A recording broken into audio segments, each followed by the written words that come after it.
Ndege ya Air India iliyokuwa ikielekea New Delhi kutoka Phuket, Thailand, ilipokea tishio la bomu wakiwa angani siku ya Ijumaa na kulazimisha kurudi kwa dharura kwenye kisiwa hicho cha Thailand, kwa mujibu wa mamlaka za uwanja wa ndege. Abiria wote 156 waliokuwa ndani ya ndege nambari AI379 waliondolewa salama kwenye ndege hiyo.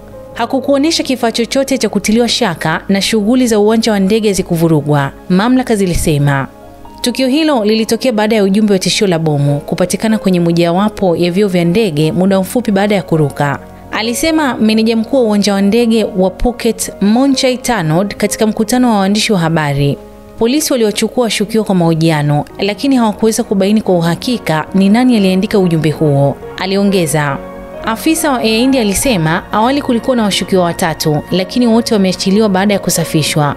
Mashirika ya ndege na viwanja vya ndege nchini India yamekuwa yakikumbwa na matishio ya uongo ya mabomu mwaka uliopita, ambapo karibu simu na jumbe 1000 za uongo vilipokelewa ndani ya miezi 10 ya mwanzo, karibu mara 10 ya matukio yaliyotokea mwaka 2023. Tukio hili linatokea siku moja baada ya ajali ya ndege nyingine ya Air India mjini Ahmedabad siku ya Alhamis, ambapo watu zaidi ya 240 walipoteza maisha muda mfupi baada ya ndege hiyo kuruka. Mimi ni Bahati Limo na hii ni Simulizi na Sauti.